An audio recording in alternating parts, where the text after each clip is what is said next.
Yeah, we're very much looking forward to hearing from our speakers. So to set the scene, our aperitivo topic today is Science in Action, and we're going to be hearing from 4 awardees from our inaugural Penta Brighter Future Awards.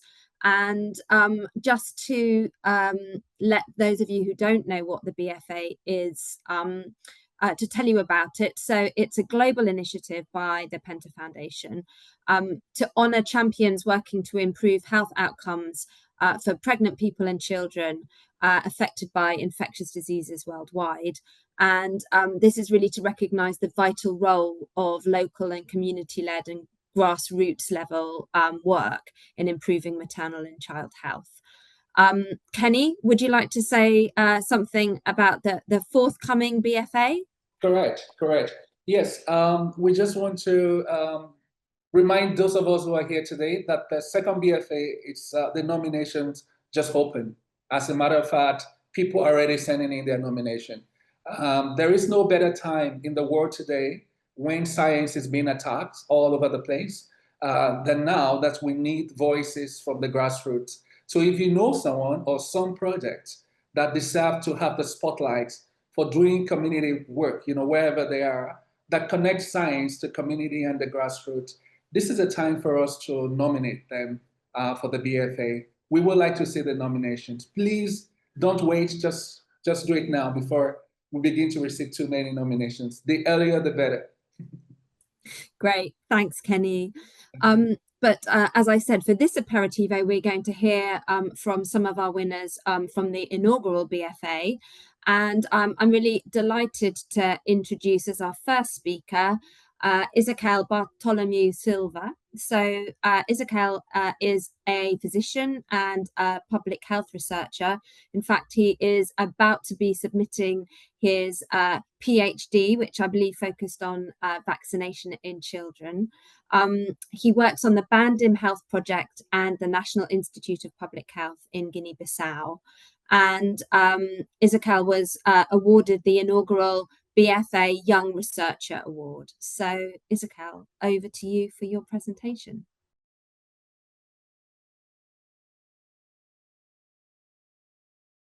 Like I said, Guinea-Bissau, I'm from Guinea-Bissau. I'm doing my PhD in Denmark. My field in the research is the vaccination. I work more to make sure that every children is getting the vaccine, every woman is getting the vaccine to be strong, to help their children, and to help to be more helpful. But today, I choose to talk about other things, not only about the vaccine. I choose to talk about the health research group that we call in Guinea-Bissau, Jumbai. This is the project made for the young people in the Guinea-Bissau, my college in Guinea-Bissau. I will try to share with you how do you think that we can make a science and making science to make science close to the community and help our community. For that, we need to just to know Guinea-Bissau. There are three key elements important when we talk about the health in Guinea-Bissau. We have a Minister of Health Public, and we have INASA, the National Institute of Health Public. The National Institute of Health Public is a technical and scientific entity, administrative, and they have their autonomy. Their own mission is to provide, to support the government for the decision that they are making. They make decision based in the knowledge. This is one of the main mission for the National Institute. And in the National Institute, there are one department, because in the National Institute, there are different departments. There are one department in surveillance, there are another department in the emergency, and there are one department called the Health Studies Research Center, where I'm head of these departments. This department is an essential pillar for health institutions. It's playing a crucial role to generate science. That's what we can say that our department is one of those departments in NASA who is engaged to make a science, to provide the science for INASA and INASA for Guinea-Bissau, or Guinea-Bissau. But this department there are only the young people. And one problem in the Guinea-Bissau, now, if you want to make a science, you need to have the public health professional. When I say the public health professional, I want to say the medical, the biologic, the epidemiologic, or the math. Some people who involved in this kind of things, the people who can write a paper, who can make a science. But for 99% of these people, the public health professional, they are, for our count, they are out of INASA. And in this percent, 9%, 19% of these people, there are some do the administration things or the clinical things. If you see also in the INASA, the institution who is encouraged to make the science, to produce the article, to produce the science, to support the government, 99% of the people there, they don't produce the science. That means we have a big problem of the production of the science. We have a big problem of counting our story, because producing the science is counting our story, is counting how do we think the things can go, which way we think the things can go. And the 99% in this institution, they don't produce science. That's the big problem. That means that it doesn't matter I get a PhD if I don't have a team to work.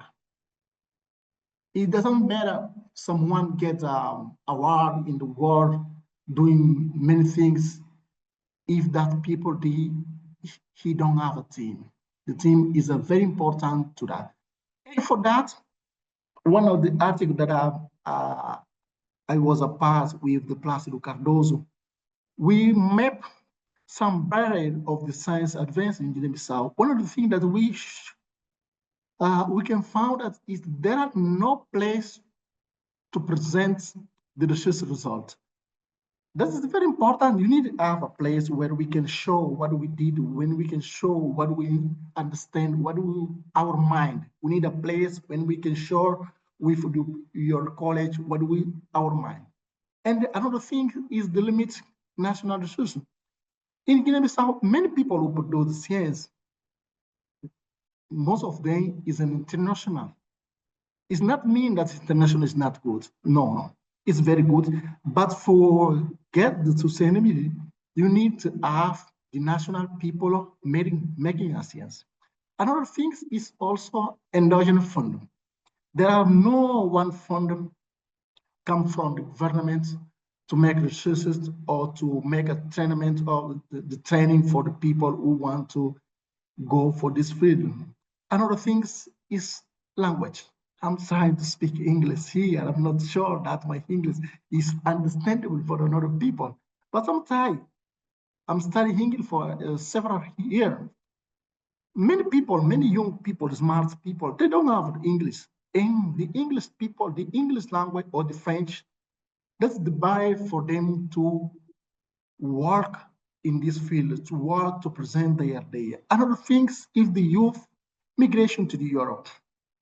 There are, in Africa also, not so only in the Guinea-Bissau, in Africa, there are one circle that we are presenting to these circles all the time.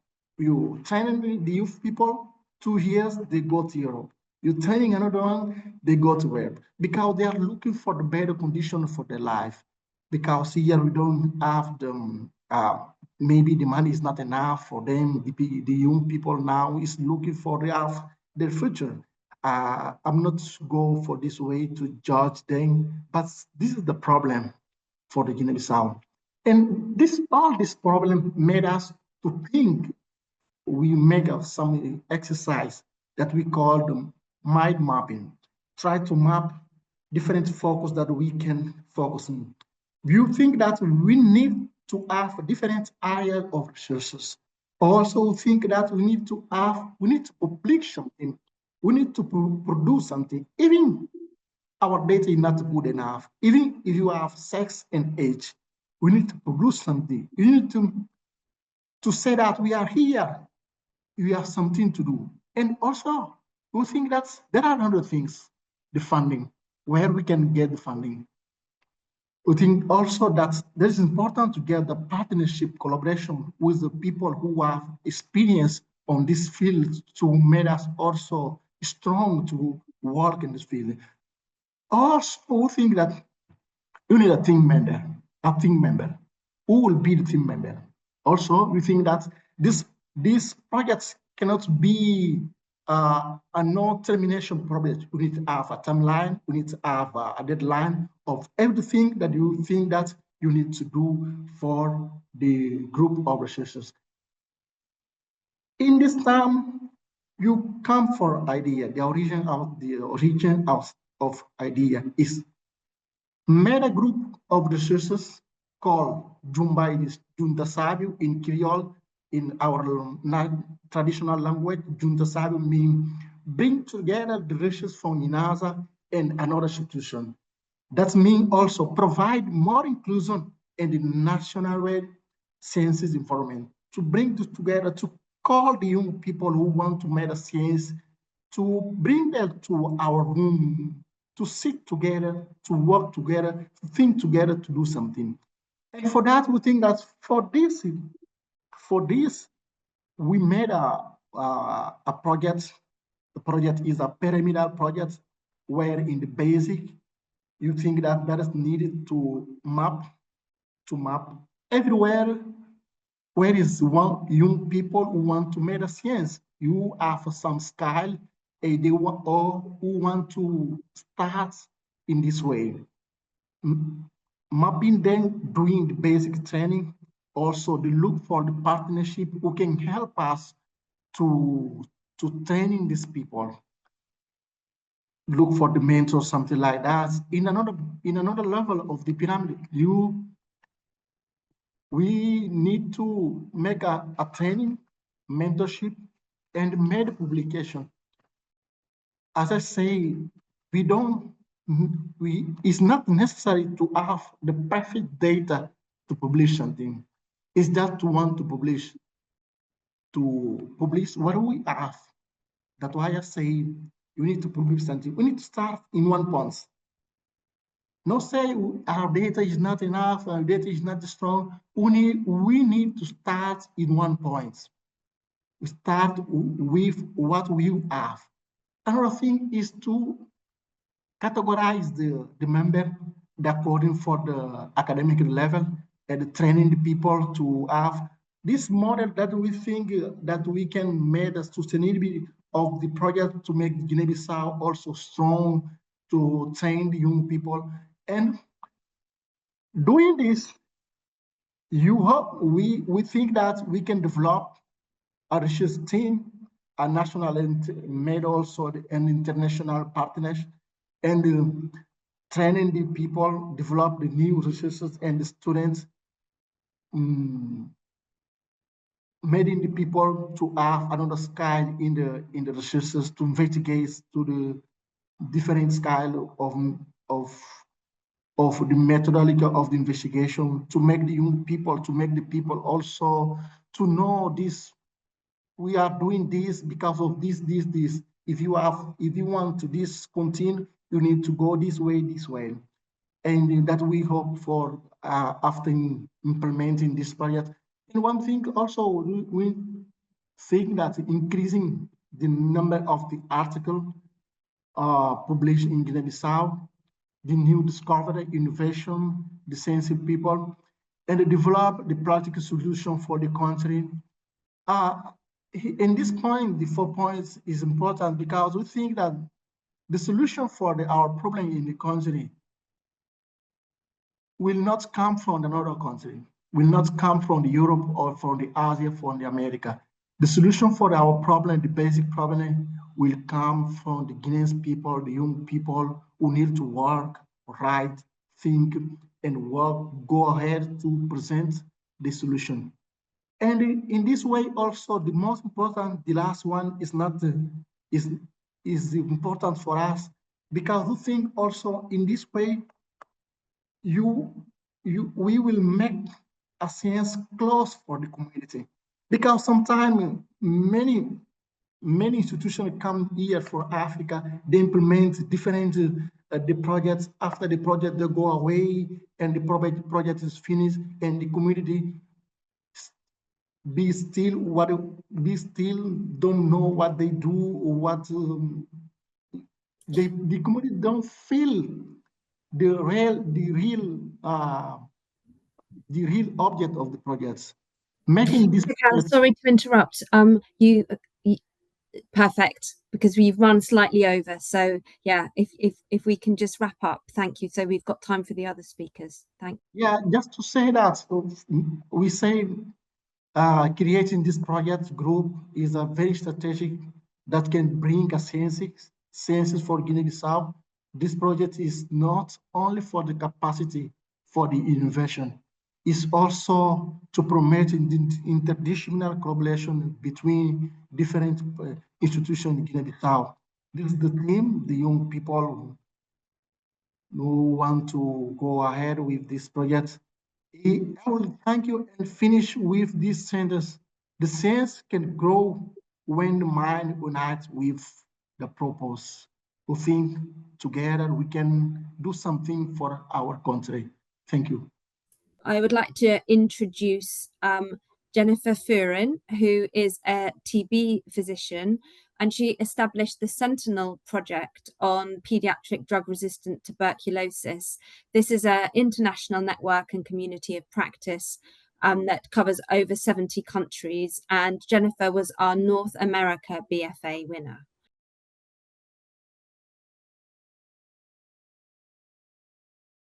Today, I wanted to talk a little bit about some of the implementation and policy gaps that we've seen affecting children with drug-resistant tuberculosis. As Claire so kindly mentioned, drug-resistant TB is the area that I work in, and so I just wanted to share a little bit about what's been going on since I was with y'all in Italy. I do want to mention all the pictures that I'm sharing. We have permission from both the parent and assent from the child if they were old enough to give assent. So that's why my children's pictures aren't blurred out.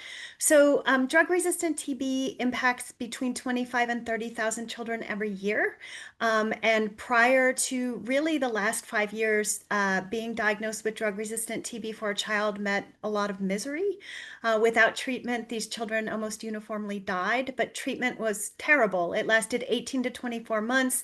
It included a daily injection, and there were multiple side effects. So thanks to a lot of great science and great advocacy, the World Health Organization now recommends that most children with drug-resistant TB be treated using all oral shorter regimens.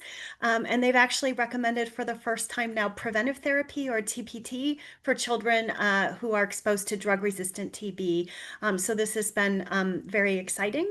The WHO is also recommending nutritional support for all our children and their families. But unfortunately, these exciting policy recommendations that came about because of great science are really threatened by the sort of cruel and unjustified US cuts to both foreign aid and support, as well as research. So when we talk about drug-resistant TB for children, drug-resistant TB treatment for children, excuse me, we do know that diagnosis still remains the major issue. Most children with tuberculosis don't have bacteriologic confirmation, and so you need to have providers who are willing to make a clinical diagnosis in the setting of knowing the child's been exposed to drug-resistant TB. But even though the WHO has made great strides and some really forward-thinking countries have made great strides, most children are still hospitalized for treatment of drug-resistant TB. Which is unfortunate because it removes them from school, from their home environments, and not necessary for their care. There have been a lot of, relatively, there have been more new TB drugs in the last decade than ever before, but many of them have still not been tested in younger children. And in many countries with a high burden of TB, they still don't give these drugs to children. They say there's not enough evidence, but this is sort of contrary to the fact that most children are treated with toxic drugs for which there is no evidence either. We know that the drug linezolid, which is a great drug in terms of its efficacy, is also the most toxic drug that we give to children. And so even though the treatment is much better now, I always want to caution that the treatment still isn't great, that children still need a lot of monitoring and blood draws to test for toxicity. And globally, people still want a one-size-fits-all model. Even talking about children, right? A 2-year-old is very different from a 10-year-old, is different from a 13-year-old. And in TB, they all get lumped in together. And we really have a lack of information on how best to treat our neonates, an often overlooked group. In terms of preventive treatment for drug-resistant TB, the trials are still questioned, even though there's a strong recommendation by World Health Organization. And in this current global crisis, preventive services, including TB preventive therapy, are often viewed as a luxury, which is really unfortunate. We know that preventive therapy and preventive services often require a different level of partnership because children who are healthy or whose parents perceive them as healthy are now being asked to take a treatment or a medication. And we need to partner better with communities to understand how to do this. And we also need, when it comes to prevention of drug-resistant TB in children, to treat the family as a whole. In TB, we tend to separate adults and treat them a certain way and children and treat them a certain way, but we know that TB is a disease of the family, so we need more family-friendly models of care. There have been some real key gaps that I want to mention, and the first is that there's been a lack of uptake of diagnostic algorithms recommended by the World Health Organization. We still don't have a way of diagnosing TB that allows us to collect samples that are friendly from children, like urine. We are making headway in terms of stool sampling for TB, but it's not been rolled out very well. And then we also need, in addition to neonatal and infant models of care, but we need adolescent-friendly models of care. In TB, they say if you're 14, you have adult disease. And that may be true of the biology in your lungs, but it certainly isn't true of your life goals, your life lessons, and your developmental areas. So we need to work on that as well. We also know that there's been great hesitancy, and a big policy implementation gap is around nutritional support and implementation for children and families.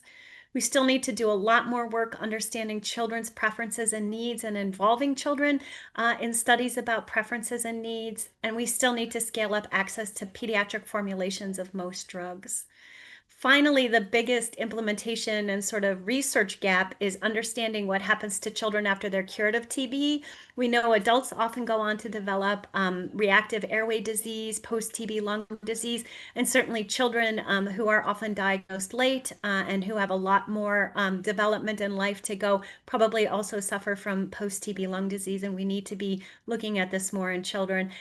And finally, I just want to say, anyone who works in TB or global health now, you have to learn how to become an advocate. It was always true for pediatric disease. And I know that's one of the things I've admired most about Penta is the strong advocacy component of your research network. But all of us who care about infectious diseases and global health in children, and especially TB, advocacy where it's at, what's happening globally is frightening. There was just a paper published recently that showed if the US funding cuts persist, that there will be in excess of 2 million deaths from TB. And that we know that children will suffer disproportionately from this because they're often the sentinels and the harbingers of transmission in the community. So all of us need to not only put on our scientific hats, but our advocacy hats and continue in these difficult global times to advocate for children. So I'll stop there and hand over back to Claire and my other colleagues. But thank you so much, everyone, for the time and the great work Penta is always doing. Over. Now I am delighted to introduce Maria Karren Sta, who is joining us very late at night. So we're very thankful to her from the Philippines. Maria is a pediatric ID physician from the Jose B. Lingad Memorial General Hospital in the Philippines. And she was our BFA winner from the Asia region. And as you can see, Maria is going to be talking to us on key insights from testing outcomes and training experiences. So Maria, over to you. Thanks very much.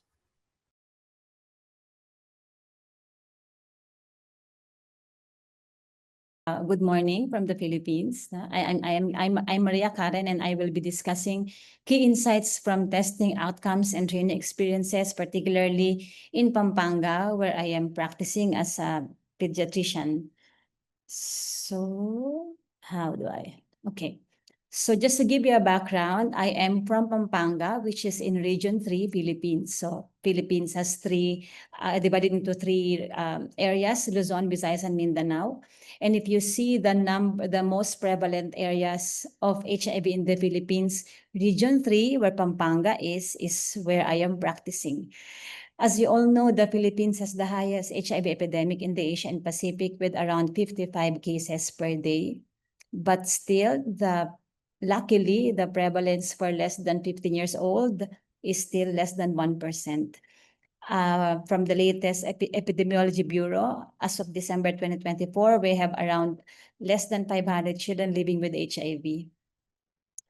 So I started in Lingad Hospital in 2020, and as an infectious disease consultant, I am tasked to attend to pediatric patients. So these are actual patients of mine. Most of them have been seen by private physicians. Some of them admitted in other government facilities, but none of them were thought of as a case of HIV. And then in 2023, when I started to see a rising cases of HIV in the Philippines, in particularly in hospital, being referred to the hospital, I began to wonder what's the probable reason why is the sudden increase of children living with HIV compared to the previous years. And if we review this data from the Department of Health, FHSIS, you can see that the maternal uptake of HIV is still very low. And in fact, in 2024, it's still 23 for HIV, 24 for syphilis, and 34% for hepatitis B. So as you can see, these are my actual patients. You might not see them anymore in your country, but in the Philippines, it's still very, devastatingly common. So with that in mind, I started to wonder, how can I help the community more? How can I help the province even more? And so I had this Paglinga project in my mind, and this is the conceptual framework. Mind you, some of these ideas have been accomplished already, but most of them still are in the process of realization, because I cannot do it alone, definitely. So I need more people with me to help me realize some of the ideas, which I think would ultimately reduce the new infections of children in the province of Pampanga. So what have I done so far? In 2023, in 2024, I started to discuss this with the governor, and I asked his help about the possibility of extending help to our pediatric patients, because even going to the hospital for retention or procurement of drugs, especially our patients are destitutes, it's really hard for them to even visit the hospitals. And so in 2023, we are giving how many, probably $70 per visit of children living with HIV. But in 2024, I realized giving money is not enough. So with the help of Global Fund through Philippine National Foundation, I started the ways to really expand the work in HIV. So initially, together with the Provincial Health Office, I visited rural health units, which are the primary facilities, and asked the knowledge on HIV, about what is their take on maternal uptake, etc. And this is what I found out. There's lack of knowledge, there's lack of trained staff, and there's shortage of HIV kits.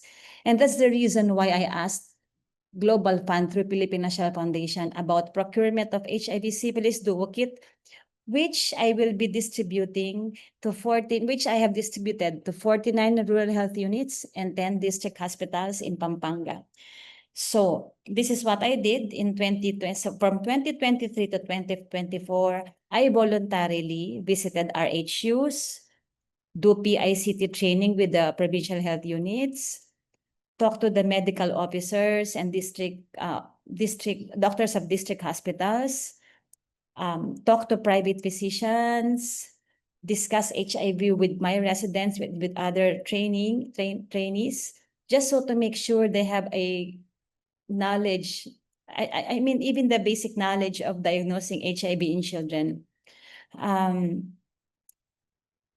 Also, in September 2024, I started giving voluntary mass testing with HIV with voluntary mass testing in government universities and provincial health unit employees. I opted to give HIV awareness for those 15 and above because in the Philippines, no maternal consent is needed for those who are above 15 years old. So these are some of the pictures where we distributed quarterly the financial assistance for our children living with HIV. However, because of new governance, this 2025, the finances has been cut off. But okay, before that, let us just see how did the education and trainings impact the whole setting. So first, there was an increase in maternal HIV testing uptake in primary facilities. At least in primary facilities, as you can see, this is 2025, at least up to June 2025. There was increased chance of early diagnosis among key population in the universities, specifically for 3 patients. Monday screened, Wednesday confirmed, Thursday started on ART. There was increased capacitation of school nurses because I told you I cannot do it alone. So we made sure that all school nurses of 7 universities, government universities, have been included in PICT training. I've been capacitating physicians again in both public and private health facilities. And now, because before I talked to the local government, there was not enough kit. But of course, the global fund and cannot sustain it definitely for the region alone. So now, because of the communication with the local government, there is now a continued supply of HIV kit for ANC purpose in primary and secondary facilities.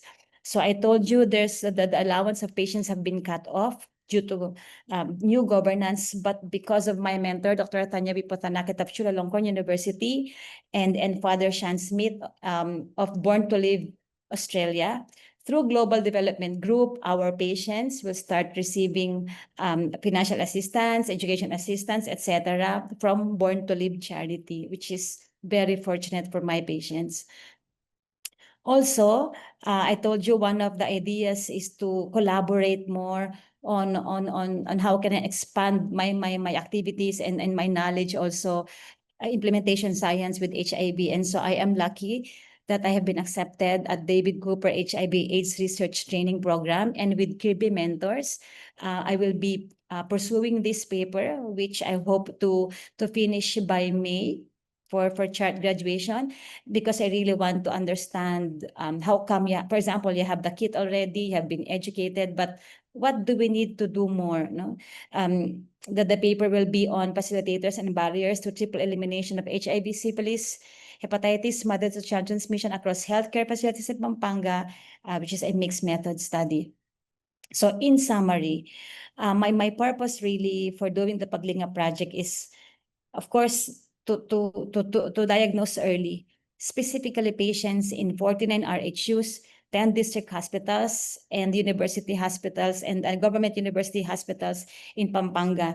And come October, by second week, I will start this time educating students in private universities, because at the end, the real goal is to have these patients linked to care, to have them start ART early, to retain them to care, and eventually, consequently, to improve the quality of life of people living with HIV, not just of children, but of adults and adolescents and adults as well. Thank you.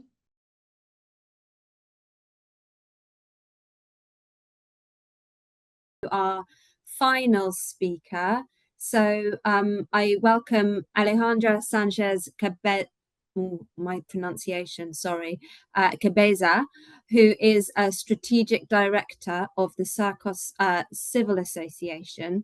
So this is a non-profit organization that Alejandra founded over 20 years ago to reduce health inequities. She works in partnership with UNICEF and others to improve the health of women and children from indigenous communities in particular. Alejandra is also president of the Argentine Association of Public Health, and she works in Buenos Aires in Argentina, and she was our winner of the Central and South American BFA. And we are going to hear from Alejandra talking about addressing barriers to healthcare to sustain the Penta Network. So thank you. Over to you, Alejandra. Thank you very much, Claire. Thanks a lot to inviting to me. Good evening, good afternoon, and good morning. I don't know. Here is good afternoon. Like Claire said, I am Alejandra Sanchez Cabezas, and I come from Argentina in South America. I want to start with the parts of my story. I trained as a doctor at the most prestigious university in Argentina, specialized in gynecology, and later studied in France. That's why I felt fully qualified to work in health, until I founded Surcos, an organization which works in health in the poorest community in my country. At that moment, I realized that medicine was not enough. And it is from that experience that today I want to talk about the need to address the real barriers to healthcare if we want to sustain the Penta network. In these years, Penta has shown that it is possible to build strong international network based on clear ethical principles: equity, participation, collaboration, and transparency. The other presentation proved it. And that are very valuable principles, and for that, we need to strengthen them. With this in mind, today, I want to talk about, from my point of view, the major challenges we face as a global community, the political and social context in which we work. We know, however, we don't always know how to approach it, that the access to healthcare is not only determined by infrastructure, types of treatment, or clinical protocols. We must consider other determinants of access to healthcare. One of them is the medical technician, but the other are structural and political, economic and social and cultural. And when we speak about determinant of access, the reverse of that are the barriers. And now, in several parts of the world, those determinants have become barriers. When we speak of structural and political barriers, we are referring to the state's setbacks, Jennifer talked about that, with budget cuts in health, which in fact reflect the view of human rights and healthcare as a private good instead of a public one. When we talk about economic barrier, we refer to out-of-pocket costs, inequity between regions, and interruptions in care. And when we point to social and cultural barrier, we mean the stigmatization of teenagers, women, indigenous community, migrant, and sexually diverse population. Today, in Latin America, Africa, and Asia, but also in the United States and Europe, diversity is not a detail. It is the very field in which the effectiveness of medical intervention is tested. Everything said so far reinforces once again that health is not only a biological event. It is, above all, a social and political issue. Virchow already said this in the 19th century, and we can confirm it every day in our practices. If we fail to consider the social and political context, our clinical research loses its transformative power. If we don't take this perspective into account, our research are at risk of remaining trapped in a medical-centric bubble, scientifically excellent but disconnected from the need of the community we serve. In this context, the Penta Network is under threat. The risks are clear: political setbacks, the founding, and the loss of legitimacy of science. In fact, I think these are the principal difficulties in sustaining what has already been achieved. But there is also a great opportunity. If we succeeded in integrating management, social sciences, and political science into medical excellence, we can strengthen what Penta has already built, a global reference network capable of setting the agenda, generating useful evidence, and ensuring equity in access. So, once again, it's true if we said that medicine is essential, but it is not enough. We need to open the field, including other frameworks, if we want our research not only to generate knowledge, but also to transform realities. For the last 25 years, Surcos has developed an intervention model that integrates this perspective to work with the poorest community. This approach has been key to generating impact and sustainability over time. That is why we are convinced that sharing these strategies with Penta can be a modest contribution to reinforce our global network. From my point of view, that is the path for Penta to be a true model, not only in healthcare, but also in care management to defend the right to health. Thank you very much. And we wait in our country.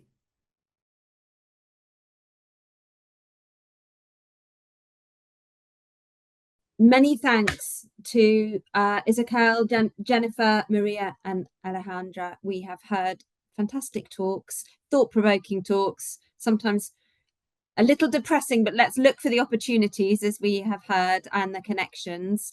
Kenny, I don't know whether you want to say anything before we move on to Q&A. Yes, I just want to plug in right there to say that this is exactly the reason why Penta is organizing the Brighter Future Award. We're beginning to look at the social aspect of research. We're beginning to look at the social determinants and begin to ask ourselves, how can we address all these issues that most of you have raised? Language barriers, colonial medicine. There's so many things happening at the grassroots that just the research that we do here may not just be enough. So I want to thank all the speakers. Thank you for firing us up, for those of us on the BFA. And for those of you who are listening, please try to nominate for the BFA. We need more voices like this around science. We need people who are connected to the grassroots and who are doing much more than just research, but they are translating science to making sure that we can get back all the things that we're losing right now. Thank you so very much.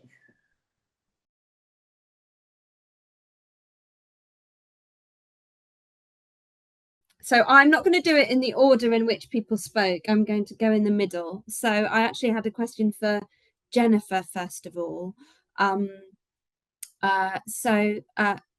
Jennifer, I was wondering if you talked a little bit about family-friendly models, and I wondered whether you could just expand a little bit, give us maybe some examples of where they've been successful, and also talk us through a little bit about what they look like. I think the audience would find that really helpful. Thank you. Yeah, thank you so much, Claire. So a family-friendly approach to TB would be one that attempted to get the family unit together throughout the process of diagnosis, treatment, and prevention. Usually TB is still so stigmatized. And so when someone is diagnosed with TB, it becomes a disease where there's a lot of shame and silence, and we as healthcare providers and the system that we've built perpetuates this, right? We say, oh, you should go home and tell people in your household, you might have made them sick and they need to come to the hospital for care, which is horrible if you think about it. But what happens, even if someone does go home and say to their family, hey, I have TB, it's an airborne disease, we should all go get checked out. If the family were to come together, the children are taken somewhere else, they have a different set of tests done, they're offered a different set of diagnostics, and if they're found to be sick, they're offered a different treatment regimen.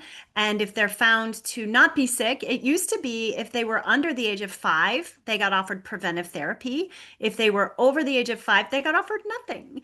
And so when you talk to someone who has had TB in their home or their family, they'll say the medical process divided us even more, right? And a family-friendly model also acknowledges that even if people don't have a medical illness because of TB in their household, their family is desperately struck by this, right? We know that if one of the breadwinners in the household develops TB, that the families often lose all of their economic, any economic security they may have had. So it's very much what Alejandra is talking about, that this isn't just a medical disease, it's an economic disease and a family disease. And I think what we need to do as TB providers and as public health providers in general, because I think it's true with Isaquel's work on vaccines and how we partner with the community, and Maria Karren's work on HIV, is we have to approach people in the context where they live and where they interact,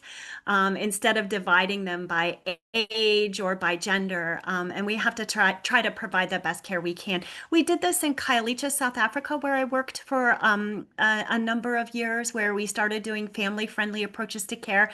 And what we found is people were much more accepting of having diagnostic studies done, preventive therapy done, that people who were initially diagnosed with TB felt much more reassured that, they didn't feel alone or ostracized from their family. The one thing we did find that was a little bit challenging in family-friendly models of care is we found that mothers tended to put their own health last. And if we saw them all as a family, the mother would still, see my kids first, see my husband first. And so we really had to make a concerted effort to make sure that the mother also, prioritized her own health and that we prioritized her health as well. But, people belong to units. And when they get sick, we try to remove them from those units, or we want them to get care outside of those units. So that's what a family-friendly model could look like. And it could look different in different places. It could be adapted to whatever constitutes a family or a family unit in the settings where people are working. And this has application, I think, not just to TB, but to other diseases. And it's actually one of the ways we've been trying to advocate with the US government right now,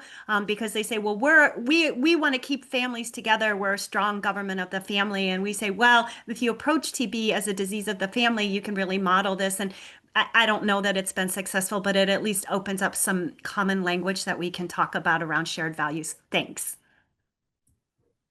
Thank you so much. That is fantastic. And completely see the rationale for pushing for family-focused care. Thank you, Jennifer. So any questions coming up? I can't see anything in the chat or any hands up. So I will keep on with my own questions until someone sorry. There is a hand up. Your hand. Perfect. Yes. Go for it. Yeah, I was just listening to Isaquel when you were talking about language barrier. And right here, I was talking to myself as someone who has been through many languages. I'm Nigerian. I studied in America. I've been around a bit. And I'm asking myself, how many people have we left behind with our science? Like, we do so much research, so much papers published, so many papers that we publish every now and then. Is there a way we can close this gap of language? Especially with AI, we can see a lot of translation going on online. Are you already thinking about what Penta? I mean, let's talk about us because we're here. Is there a way we can come in looking at language as a barrier to being part of the global network of scientists from Guinea-Bissau? And sorry to interrupt, just because right as you were speaking, Kenny, a comment that is completely linked to what you just said appeared in the chat. So I don't know, Isaquel, whether you've got a chance to look at that, and so you can maybe combine the two responses.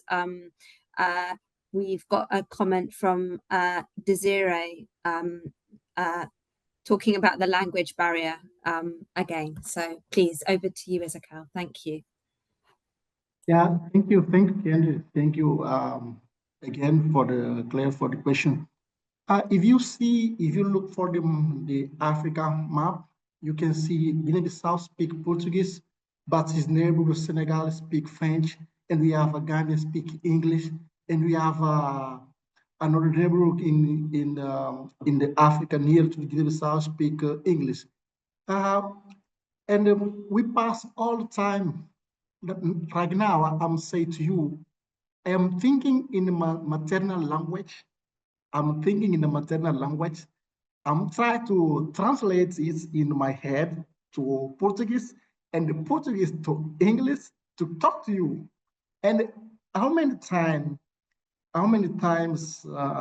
I made to express what I want to say. In our school, we pass all time teaching Portuguese, and we need to publish in English. This is the barrier. This is I think that science must be original. The science must be original, and we need to express originally in the language what we feel more comfortable. But unfortunately, that's not the world that we have now. All the things must be in English. Even if you look for the AI to translate the things what we are doing, also the language still be a problem, because the translation also with AI is good, but not enough to bring the originality of things. And also one thing that I say, the science that we are doing is not for us. The purpose of doing the science is for community. You produce in English, and you need to communicate with our community. You communicate with our community in which language? Our skill is in English. The way that we build all the things is in English, but it's very important to communicate our community. And we'll communicate with which language? In these parts, the AI will not resolve this problem between our communication for our community. And that's why I think that you need to look at the way in Guinea-Bissau, not only learn Portuguese, the colonial language, we need also to understand French, understand Spanish, understand English to do the science. Because if you don't do this, you cannot be in the room of the science, because we don't have money. The people who have money, they don't speak Portuguese, they don't speak Creole, they speak English. Then this is the main barrier and the challenge that we have. Thank you. Thanks, Isaquel, and thanks to Desiree for raising the question as well. I also wonder whether within the Penta Network we might, because I know that there are teams who are working in Mozambique. You know, there might be ways that we can link up but I hear what you say, and I recognise my privilege in having English as my native language, and you'll have seen by the hideous way I've pronounced everyone's names that it's languages are not my forte, and it is an additional barrier to as you say, communicating with all sorts of people, including very importantly their funders. So a very good point, thank you.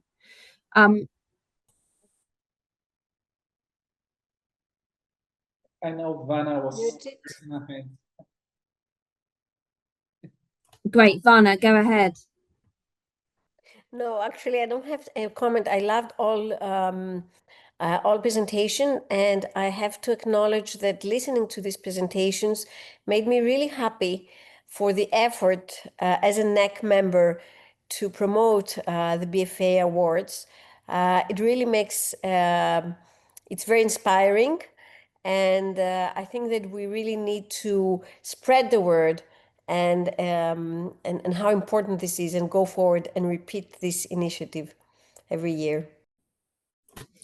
Thank you, Vana. That indeed, as a fellow NEC member, it is really lovely to see the momentum and how having the BFA winners coming and talking to us does enrich the way that we think about our science and our work. So thank you for that. Eye-opening. I'm having problems seeing people's hands up. So are there any other hands up at the moment?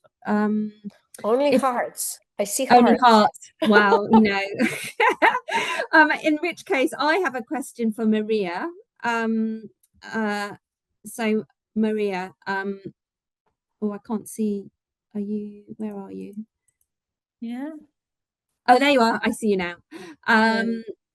So clearly you've been exceptionally busy with all of your amazing work. But actually, one of the things that, because I work in pregnancy and preventing vertical transmission research, etc. So I was very interested to see the screening coverage data that you presented, the initial data, which and then more recently, where the coverage has much improved. I think that was specific to your region, and reflecting a lot of the work that you've done in terms of their testing kits.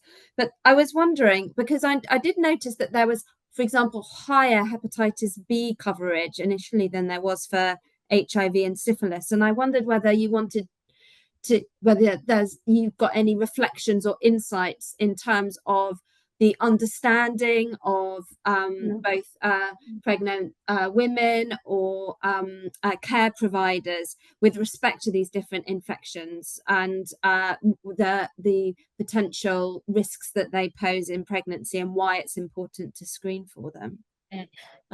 That's the reason why I am doing the paper under the CHART program. I've asked you a year too early, and you need to do your mixed method study first. That's the reason why. First of all, HIV screening, even in pregnant women in the Philippines, is still voluntary, and that hurts. So that's the reason why. And I would like to believe that the testing and the training is one positive factor for increasing the rate. But mind you, I am talking about the primary facilities only. And I was asking the regional data, how come when we submit to national data, the testing rate is still very low, like 23, 20, right? 34, 23. And they said because it will depend on the eligible population. So the data I gave you is direct from the data submitted from the primary facilities. But I'm not quite sure really about the exact population. Right, so the population being given from the national and the regional is totally different from the one they're giving at the end of the rural health units. Also, the reason why I want to the paper would be focusing on primary care providers, like what do they understand about triple elimination? What do they understand about the importance of hepatitis B screening? Because ideally, hepatitis B and syphilis is universal testing, right? You do all over the country, globally, it's a universal testing. But how come in our country it's really quite low? Definitely, we have been stockouts of kits, and that's for sure. And there's lack of staff. We are totally loaded with work, as you know. Yes, We're 120 million population, so the staffing is really a factor. The tedious work, I mean, the passion, I'm not sure with the word passion, like how passionate are we in terms of really understanding and, you know, putting into our hearts, how do we eliminate these infections from the grassroots? Yeah. And then I was already talking to the hospital, how can we capacitate primary facilities so that they need not, for example, a mother comes to you with positive RPR. How can we capacitate healthcare providers from the primary so that these mothers would not travel to JBL or to other tertiary hospitals just to be given penicillin G? And that's my next project. Like, we need to capacitate. I mean, penicillin is very cheap, right? So why do we capacitate these primary facilities, healthcare providers, so that mothers need not come, need not visit? I am from the barrio, and we are 1 hour drive, no traffic from my residence where I am now to the hospital. So imagine I have my car. How about these patients? They don't have enough even money to travel from one hospital. So there are a lot of factors which I really want to understand. That's why I'm doing the paper. Great. Well, we'll have to come. You'll have to come back and talk to us on another aperitivo with your results, Maria. That would be great. And that should Thank be done you. in May because that's child graduation in May. Okay. Brilliant. Thank you. Yeah, And thanks. so we've got another 5 minutes or so, and really, Alejandra, I'd like to turn to you now, unless I'm missing a hand. Let me just do a check. Does anyone have a question? So I had a question. Oh, perfect. Claire. So I had a question because I really was, I wanted to do a follow-up question on what you asked Maria. And I was really kind of upset that because we know that like Southeast Asia is very good in eliminating hepatitis B. I mean, this region was the pioneer of decreasing the prevalence of chronic hepatitis B. So I don't really understand the social factors. Is it just because of the poverty that Philippines was behind the region? Because we are very proud and we like hear about all the big success of this region in eliminating hepatitis B. So I don't really understand what happened differently in Philippines when compared to other countries. And what is your current prevalence of hepatitis B? Do you have a number? That's what I'm going to tell you. We don't have a national data yet on the prevalence of hepatitis B, honestly. So maybe I could just dig deeper on the prevalence, etc. Because recording is another factor. Like we don't have a national data for HIV, yes, because it's now prevalent, but particularly for syphilis and hepatitis B, we should really capacitate, I mean, equip healthcare providers from the grassroots to the tertiary hospitals, just to make sure everyone understands what triple elimination is. It's a long and hard road to pursue, but we'll see what I can do. At least for my area in practice, because at least what I do for Pampanga. Thank you, Maria. Any other hands up? Otherwise, I will go to Alejandra. I loved what you said, Alejandra, about diversity as the field where effectiveness is tested. That was brilliant. I wrote it down. As we're kind of wrapping up, and you touched on so many really important issues, I wondered whether I can ask you a difficult question, which is, in the landscape that we're living in now, are you optimistic in terms of pushing forwards and what we should be doing in terms of advancing maternal and child health? And how do you think, I like the way that your presentation kind of tells us in Penta the direction we should be going, but what do you think we should prioritize the most in the current climate? It's a very difficult question. I know, I'm sorry. Yes. Just a final reflection is fine, but none of us really know what, how we should be. Yes, I am optimistic because of not I die. I need to be optimist. And Gramsci said, optimistic with the heart, but reality with the mind. And I think that all the medical network, we can take our political place. To me, that is the most important, and for that is not only a voluntary action. We need another framework, but I am convinced that we need to take our political place. That is, I think. Okay, thank you. And yes, certainly we hear that. So, well, I think we are coming up towards the end of the aperitivo. So I'm sure you'll agree with me that this has really been a fantastic way to start your day, spend your lunch, finish your day, depending on where in the world you are. It has been fantastic to hear from our BFA winners. And I think that I may just hand over to Kenny for the final word, just in terms again of repeating our message about the forthcoming awards and nominations. So Kenny, over to you. Thank you so much, Claire. You've been such a great chair.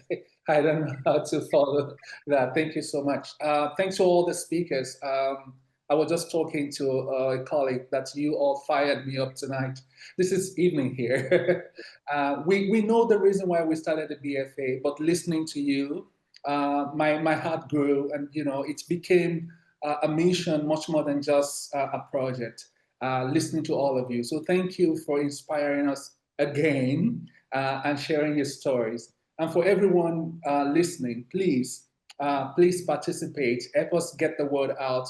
We need voices like this in science. We need much more than just the biological angle to science. We need to begin to look at all the other determinants and all the other social issues. And we know that Penta cannot do it all on our own. We're all about collaboration. And that's why we're bringing your voices in. And that's what I love about Penta. We love to collaborate. So please, if you find people that qualify for the next BFA in your network, please send the word. We try through Facebook to invite people to nominate, but you know what? The algorithms have changed. Everything has changed on social media. What you hear, what you see is not what you want to hear. So please, we only need this community right here, the people listening right here. You are the one that can make us to send the next Maria, the next Isaquel, the next Alejandra, the next Jennifer. We need you to help us spread the word, to find the right people, because that's what we built Penta, and that's what we're strengthening all that we are doing. Thank you so very much. Kenny, a very practical point. Where do people go to would you direct them to the Penta web pages for the nomination form, or for Penta on LinkedIn or Instagram, or? Please go straight to Penta website, Penta website /BFA. You would see right there the nomination process. It's very direct and straightforward. Unfortunately, most of you who are here today at the panel, you cannot nominate directly because you are going to be a juror. But you can tell somebody to nominate somebody that you know about somebody. So we keep it that way. Please go to the website, and you will find all the information that you need right there.